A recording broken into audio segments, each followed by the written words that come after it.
If you ever see concrete being poured into a natural creek, what you are really seeing is the beginning of a chain reaction most people will not understand until it is far too late. And I remember standing there at the edge of the valley, hearing those first heavy impacts of wet cement hitting running water, watching the surface of the creek change from clear movement to a dull, clouded resistance, like something alive being forced into stillness. And I said nothing at first because there are moments where your voice feels smaller than the system unfolding in front of you. My name is Ethan Carter, and I have lived in this mountain valley long enough to understand how closely everything depends on that creek, not just as water, but as infrastructure, as drainage, as the quiet system that keeps the entire lower development from turning unstable after heavy rain. And yet that morning, I watched workers follow instructions from above ground level, thinking only about structure on paper, not structure in soil. Standing across from me on the opposite ridgeline was Margaret Whitmore, representing the Homeowners Association, holding a folder of approvals and environmental notes, speaking confidently about improvement and long-term stability, her voice steady in a way that suggested certainty. But certainty on paper does not always match what happens when water is forced to change direction. And I could already see the first mismatch forming in the way the creek widened upstream, slowing slightly, pressing against new boundaries that did not exist the week before. The valley itself felt different within hours, not in a dramatic way, but in subtle measurable shifts, moisture levels increasing in areas that had always stayed dry, soil darkening in patches where drainage used to be consistent, and I began marking those changes immediately, not because I expected anyone to believe me, but because systems do not need belief, they need data. As the day continued, I walked the perimeter between the creek and the first row of homes built along the lower slope, noticing how the land was already reacting to the obstruction, water finding new paths through the soil in ways that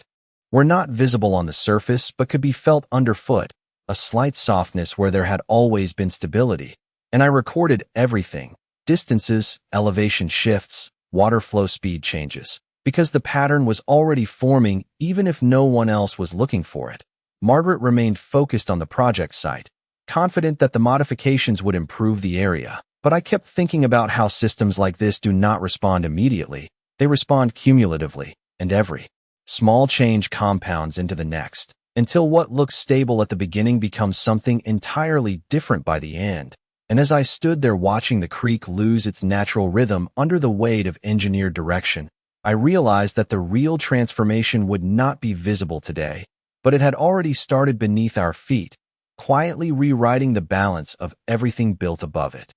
By the next morning, the change was no longer something you had to look for. It was something you could feel the moment you stepped onto the valley floor. And I remember pausing at the same point along the creek where I had stood the day before, noticing immediately that the sound of water had shifted from a steady natural flow into something heavier, less fluid, as if the movement itself had been restrained and redirected through a narrower channel that the land was not fully accepting. I moved slowly along the bank, checking the markers I had placed earlier, and every single one told the same story, without needing interpretation. Soil moisture had increased by measurable amounts overnight, not evenly, but in clustered zones that followed the new artificial boundaries created by the concrete barrier upstream. And I recorded each reading carefully because patterns like this do not appear randomly. They develop from pressure redistribution beneath the surface, farther down the slope, where the first row of homes began to interact directly with the valley runoff system. I noticed the earliest physical responses, not dramatic, but unmistakable if you knew what to look for. Slight darkening of soil near foundation edges, grass retaining water longer than it should after light, overnight condensation, and small inconsistencies in how the ground responded under pressure when walked on, as if the underlying structure had become less uniform. I stopped at the boundary fence and looked across at the development, seeing Margaret Whitmore speaking with a maintenance crew near one of the drainage access points, her gestures controlled, indicating confidence in the system they had implemented. But confidence does not change hydrology, and water does not adjust its behavior. Based on intention, I continued my documentation, taking elevation comparisons between reference points I had established earlier, and the differences confirmed what the surface signs were already suggesting. The flow pattern beneath the valley was no longer following its historical path, It was beginning to redistribute laterally,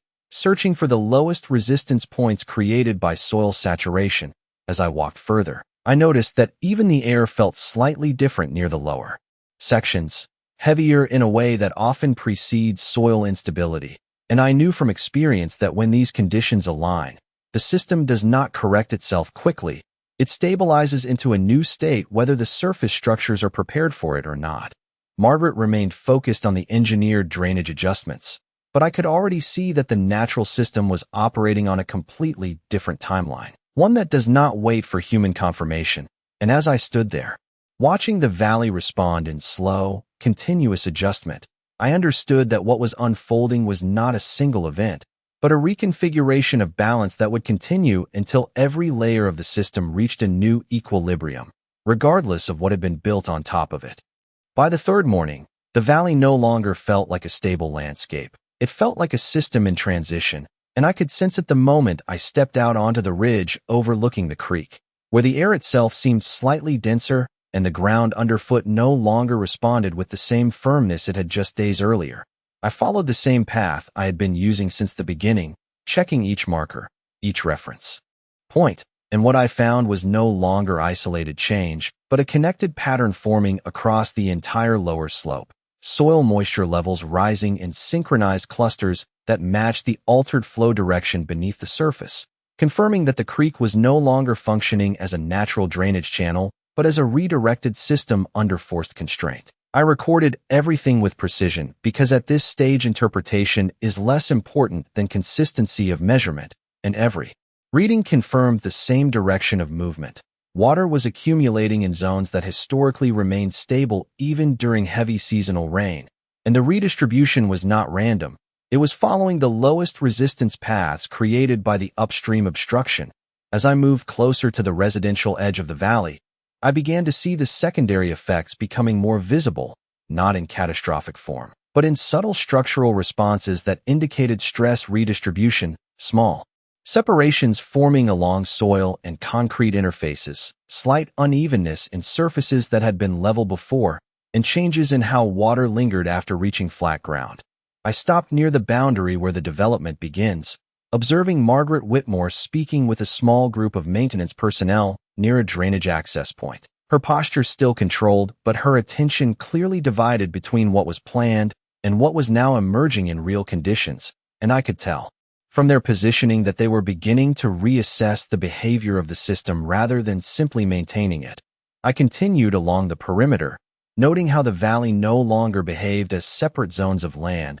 but as a continuous system responding to pressure redistribution. And I could see that the lower sections were now receiving more cumulative water load than the soil structure was originally designed to handle over sustained periods. Even without dramatic visual failure, the indicators were aligning in a way that could not be ignored. Moisture retention times increasing, runoff slowing in areas that previously drained efficiently, and the gradual shift of equilibrium points across the terrain. I paused again at an elevated observation point and looked across the full stretch of the valley, seeing not individual properties or isolated changes, but a unified system adjusting itself in real time to a forced alteration in its primary water pathway. And in that moment it became clear that the process was no longer about initial disruption, but about long-term stabilization into a new and unavoidable configuration that would define everything built upon it going forward.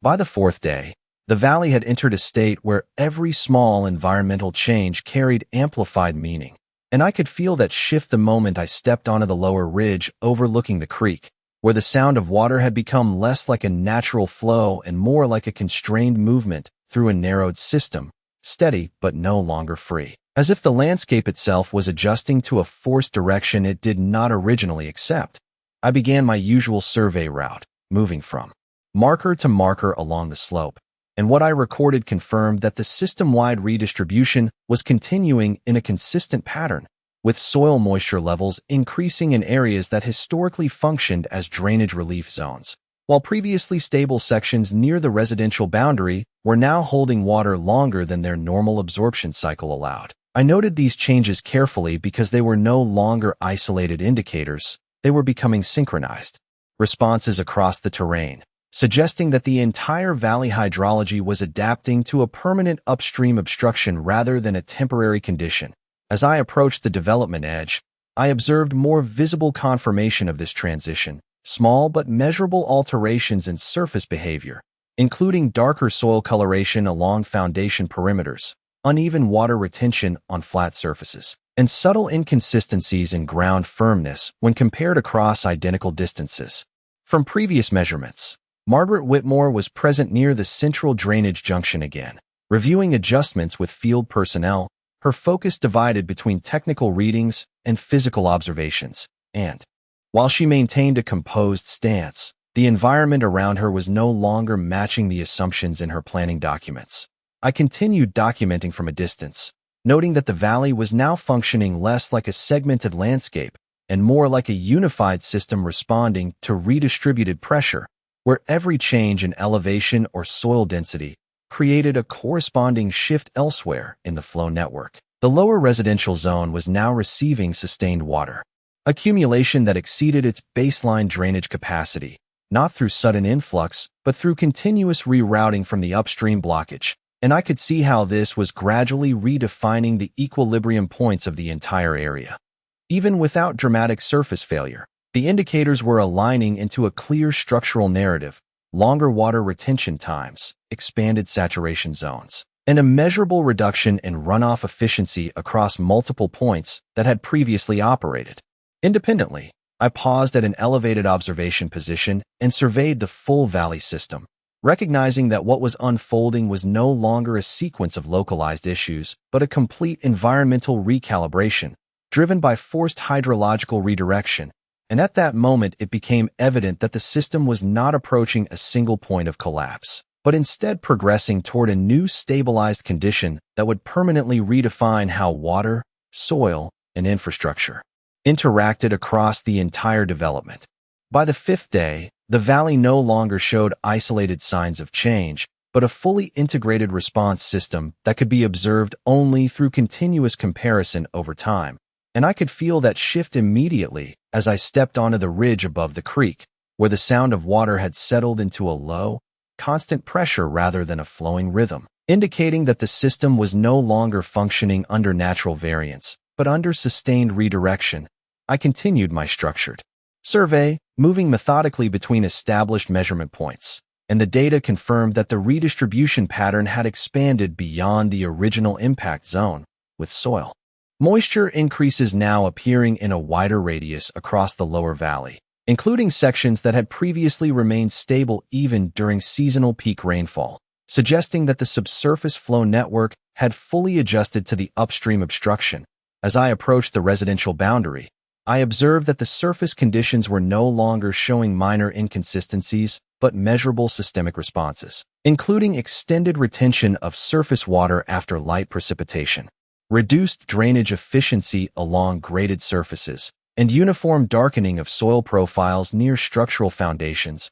all of which aligned with a sustained shift in groundwater movement rather than temporary saturation. Margaret Whitmore was present again near the central drainage corridor, reviewing updated field reports with technical personnel, and although her posture remained controlled, the surrounding environment was no longer reflecting the assumptions contained in earlier planning projections, particularly in how water distribution patterns were now diverging from engineered expectations. I documented these conditions carefully because at this stage the valley was functioning as a single hydrological unit rather than segmented zones, meaning that every upstream constraint was producing proportional downstream redistribution effects across the entire system. The lower residential sector was now consistently receiving redirected flow volume that exceeded its baseline absorption capacity over time, not through sudden influx, but through continuous lateral migration of subsurface water paths that had been forced to reorganize around the blocked creek channel.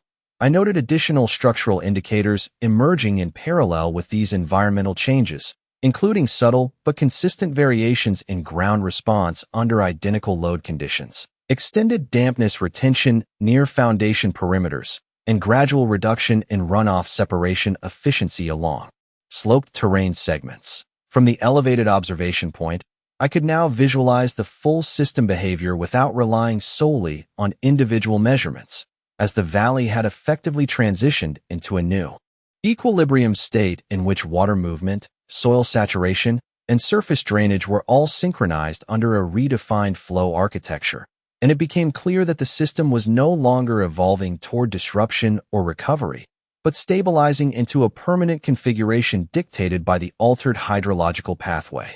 By the sixth day, the valley had entered a state where every measurement I took confirmed that the system was no longer reacting in isolated segments, but operating as a unified response network to the upstream obstruction, and I could sense that immediately as I reached the ridge above the creek, where the sound of water had become a continuous low-pressure tone rather than a flowing variation, indicating that movement was now constrained and redistributed rather than naturally directed. I proceeded with my established survey route, checking each fixed reference point that I had been documenting since the beginning, and what I found was a consistent expansion of saturation influence across the lower valley floor, with soil moisture readings showing elevated levels not only near the original flow diversion, but extending outward into zones that historically maintained stable drainage even under prolonged rainfall conditions. As I moved closer to the residential boundary, the surface indicators had progressed from subtle inconsistencies into clearly measurable systemic adjustments,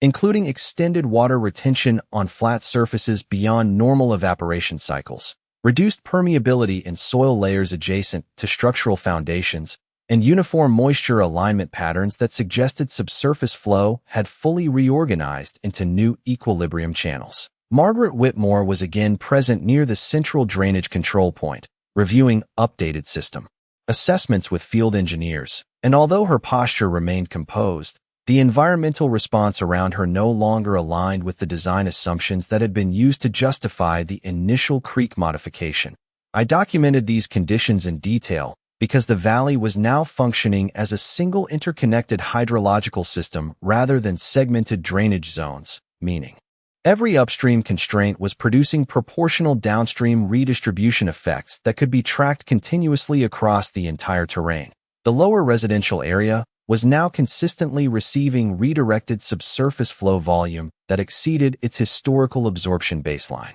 not through sudden surges, but through persistent lateral migration of water pathways forced into alternative routes beneath the surface. I observed additional structural indicators emerging in parallel with these hydrological changes, including subtle but persistent variations in ground response under identical load conditions, expanded damp zones forming along foundation edges, and gradual reduction in runoff separation efficiency along graded surfaces that previously maintained stable drainage behavior. From the elevated observation position, I could now interpret the full valley system as a reconfigured equilibrium state, where water movement, soil saturation, and surface drainage were all synchronized under a new flow architecture created by the upstream obstruction, and it became clear that the system was no longer in transition or instability, but had already stabilized into a permanent configuration that would define all future interactions between terrain, water,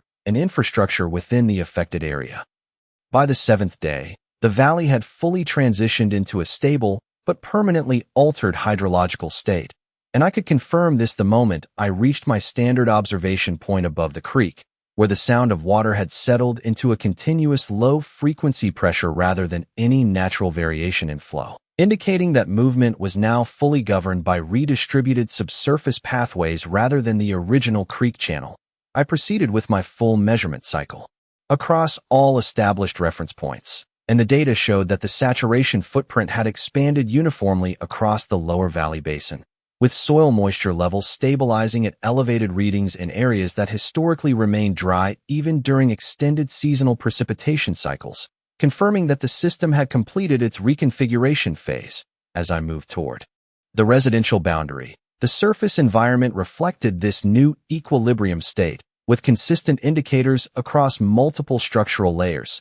including uniform damp retention patterns along flat surfaces, reduced drainage efficiency across engineered runoff channels, and consistent soil density variation near foundation edges that suggested long-term subsurface water redistribution had reached a steady state rather than a transient condition. Margaret Whitmore was present again at the central control junction of the drainage system, reviewing final field assessments with technical personnel, And while her posture remained composed, the environmental data around her no longer aligned with the original engineering assumptions that had guided the creek modification project, indicating a complete divergence between planned water management behavior and actual hydrological response. I continued documenting every measurable parameter because at this stage the valley could no longer be interpreted as a collection of independent drainage zones, but had to be analyzed as a single interconnected system operating under a new equilibrium condition created by forced upstream obstruction.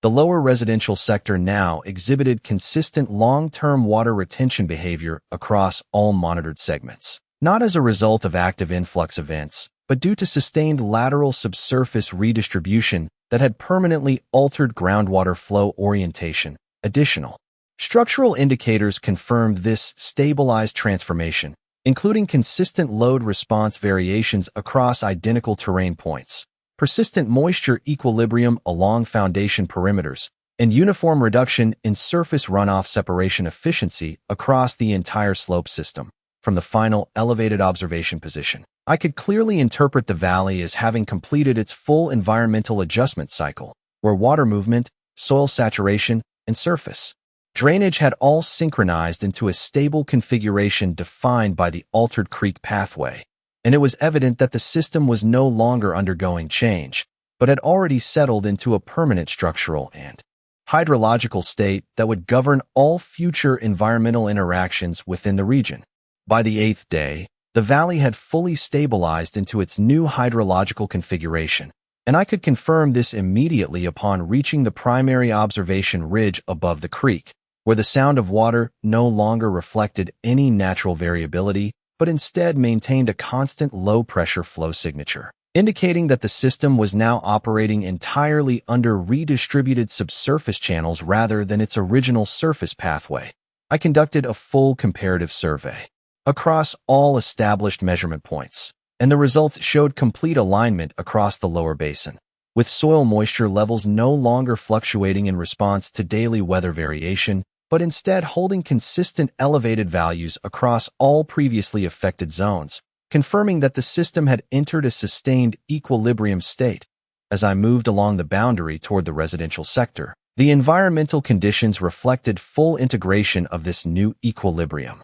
including uniform moisture retention across surface layers, consistent permeability reduction in soil adjacent to structural foundations, and stable but permanently altered drainage efficiency across engineered runoff paths that no longer matched their original design capacity. Margaret Whitmore was present again at the central drainage control junction, reviewing final system reports with engineering personnel, and although her stance remained composed, the measured environmental data surrounding the entire development no longer corresponded with the assumptions used during the initial creek modification planning phase, indicating a complete divergence between intended water management behavior and actual long-term hydrological response. I continued documenting all final readings because at this stage the valley could only be understood as a fully integrated environmental system operating under a new permanent equilibrium state, where water movement, soil saturation, and surface drainage behavior were no longer independent variables but synchronized components of a single reconfigured structure.